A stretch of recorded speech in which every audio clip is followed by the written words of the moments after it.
much. Do I have to tell you I want everything taken down? That includes every disco ball.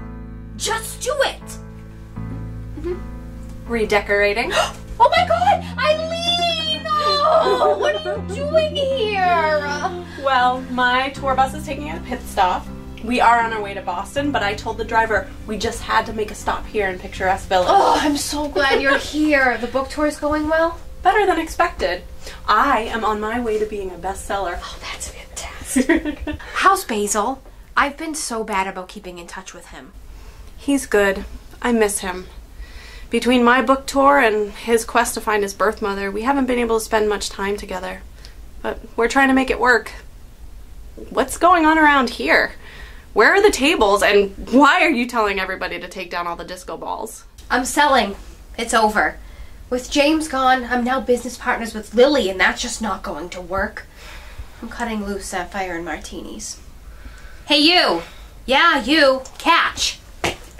Please tell me you've put your differences behind you and that you're not fighting. Oh, we are fighting in more ways than one. You both need to stop this, Anne-Marie. I'm gonna give you some tough love. You're my friend, and I think you need to hear this. You're being ridiculous. At the end of the day, Lily was just trying to help. She didn't mean to hurt you. She was just protecting Andrew. But I am hurt, Eileen. I'm really hurt. So is she. You've punished each other enough. I just don't know if I can be friends with her again.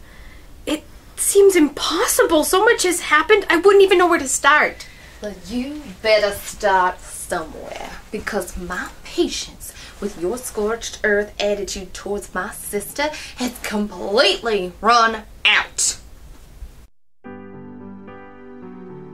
I now pronounce you husband and wife. You may kiss your bride. I have never been happier. Me either, Duke. And Andrew, it means the world to me that you are here to support us today. Yes, Andrew. Being part of our big day means the world to both of us. Duke, you've always been there for me, and I'm honored to be here. I know it is a risk, being exposed in public like this. In case you hadn't noticed, we're not the only three attending this wedding. There is a bodyguard behind every weeping willow tree. I guess your mother's money and power can be useful for something. Speaking of my mother, she wanted me to give this to you. What's this? She wanted me to give this to you after you were married today. She says it's a wedding gift. I'm not opening it. I'm not going to give her any opportunity to ruin this day. She thought you might think that, and she wanted me to reassure you that she loves you. And even though she doesn't always express it the right way, she does want you to be happy. Open it, Duke.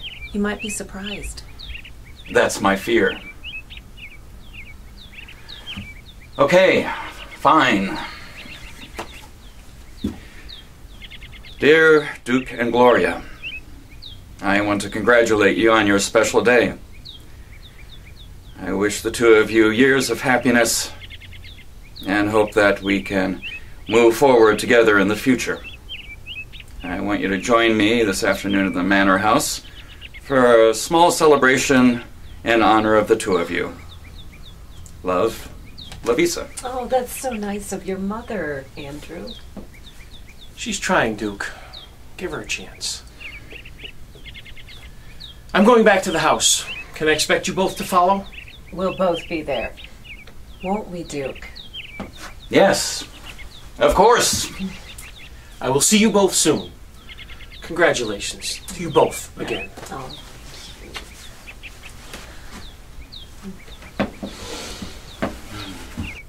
She's coming around, Duke. Give her some time. Are you really happy, Gloria? Yes, very much so. And you really wanted this very small wedding? Yes, I wanted an intimate wedding and it was perfect. I'm sorry your sister couldn't be here.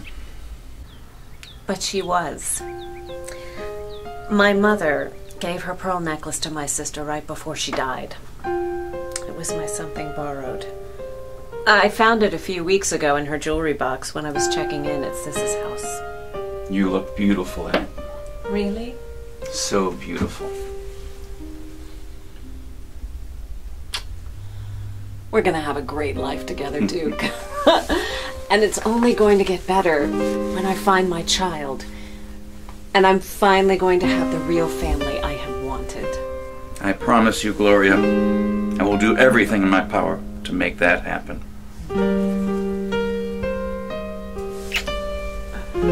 We should go. Lavise will be waiting for us at the house. Oh, wait. I have no one to throw these to. I know. I'll leave them here. I don't know who will find them. But I hope whoever does, it brings them as much luck and happiness as it's brought me. Well, let's make it luckier.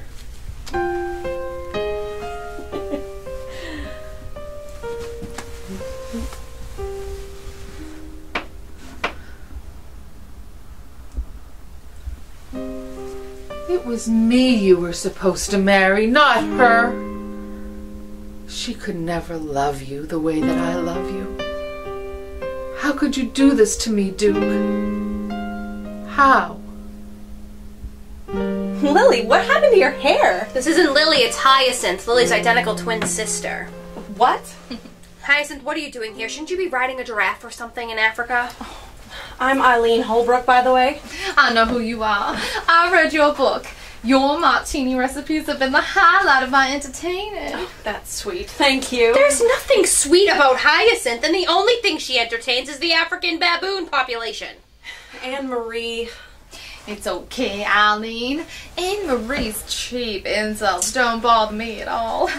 Would you mind leaving me alone a moment with Anne-Marie? Not at all. I'm gonna go make a phone call. Hyacinth, I don't have time for you. Please leave. Not until I say what I came here to say. Oh, now you're fighting Lily's battles for her? No, this is our battle. I fought the battle of all battles against Luvisa Balzione, and if that bitch couldn't take me down, you don't stand a chance. So I suggest you get in your little tank, you turn around and you go home. Why Lily cares so much about you is beyond me. But from what she's been saying lately, you've been acting like a malaria mosquito maniac. Hyacinth, go home! I'm gonna make this real simple for you, Anne-Marie. If you've got nothing nice to say about my sister, then you better keep your promiscuous lips shut. And if you lay a finger on my sister again, I'm gonna turn you into hyena chow. Did Tarzan drop you out of a tree? Do you know who you're talking to? Someone who used to be kind, caring, and compassionate. Someone who used to believe in forgiveness. But now, you've become bitter, cold-hearted, and worst of all, violent. Who are you, Anne-Marie Alden? Do you even recognize what you've become? Hyacinth, leave me alone. You have no idea what I've been through. I know the entire epic story. But I also know my sister for the loving and devoted friend that she is. It's time to forgive. It's time to mend your relationship with Lily, or move on and leave her alone. Are you done yet? Almost. Now, while you think about what you're gonna do, I have to protect my sister from you and anyone else in this village who intends to inflict pain on her. Her entire life this past year has been one tragic event after another, and it ends now. You think long and hard about what I have said. Anne-Marie, you're never gonna believe it. I was just on the phone with Basil, and he said he's coming home to Picturesque Village. Right now? Yes, right now. I'm I'm worried, Anne-Marie. He didn't sound like his usual self. He sounded like he was in distress. He wants me to meet him at the Basleon Manor House. Will you come with me? Well, I don't know, Eileen. Lily, Lisa, and Andrew, they'll probably be there, and I don't think that please. I wouldn't ask you if it wasn't important. I think something might be wrong with Basil. If I'm right and there is something wrong, he'll need your support. Please say you'll come with me. Fine, fine. Let me just wrap up a few things here first. What's going on, Basil? Why are you rushing home? Are you all right, Miss Primrose? Yes, Detective Miranda. Please, take this. Oh, thank you. You're very kind, Detective. May I have a word with you, Miss Primrose? Yes, Detective. How can I help you? Won't come as a shock to you, but I'd like to talk to you about Rocco. How many times do I have to tell you, Detective? I did not kill Rocco. Rocco is my friend. We used to come to this very park and watch the birds. Feed the birds, talk to the birds. Oh, how Rocco loved his birds. And in this very park is where Mayor Nibs went missing. What are you implying, Detective? Did Rocco anger you in any way? I don't have many friends in this village, Detective. So it wouldn't make any sense for me to kill him. And Rocco is one of the few people who understood me. He was your friend, but he up and left you. Must have upset you. Yes, but not enough to kill him. And he's not the only man who's left me without a second thought. The day you and Mrs. Bowes-Leon escaped from the asylum, you made your way back to the house walking the path of the Muddy River, the same river where Rocco's body was found. I know you told the police that neither you nor Mrs. Bowes-Leon had seen Rocco in your travels, but do you remember anything in the past few months about your time at the Muddy River? Nope, not a thing. And you acknowledge that the mud from your shoes and Mrs. Bowes-Leon's shoes, which you left outside back at the manor house, is mud from the same river where Rocco's body was found. Yes, and might I remind you that many people have acknowledged that mud was found on their clothes on the night of Rocco's murder. Anne-Marie Alden, Lily Primrose, Basil Dupree. And it's thought that Mayor Nibs had made her way home along the Muddy River that night. And when she was brought to the asylum, she was covered in mud. Yes, Miss Primrose, I'm well aware of the facts of this case. If you'll excuse me, Detective Miranda, I would like to be alone right now. I'm not feeling very well. Yes, of course, Miss Primrose.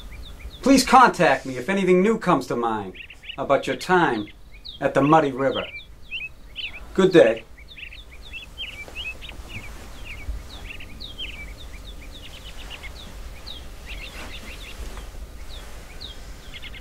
Hello there, Penny. Oh, Mr. X, you startled me. I apologize. You always seem to appear out of nowhere, Mr. X. It's a gift. That was a lengthy conversation with the detective. Socializing with law enforcement these days. Him? Please. He's nothing but an annoyance. What brings you to the park today? You. Me? I've come to give you this.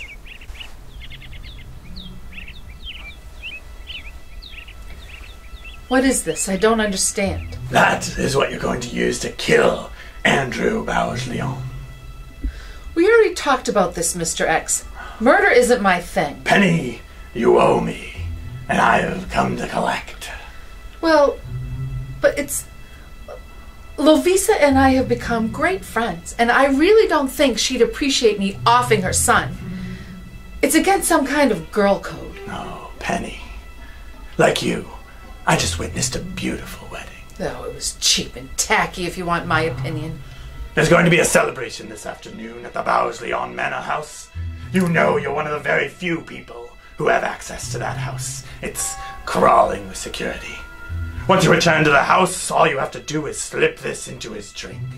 I'm sure the martinis will be flowing. Just pour the poison into his glass. It's that simple. I'm really not the right person for this job. Make it happen, Penny. Don't let me down. I want my revenge.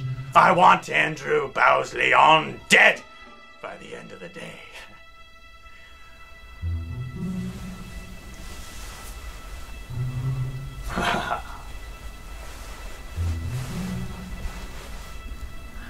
First Duke marries that avocado-head Gloria Nibs. And now, Mr. X wants me to murder Andrew Bowes-Leon? Oh, could this day get any worse?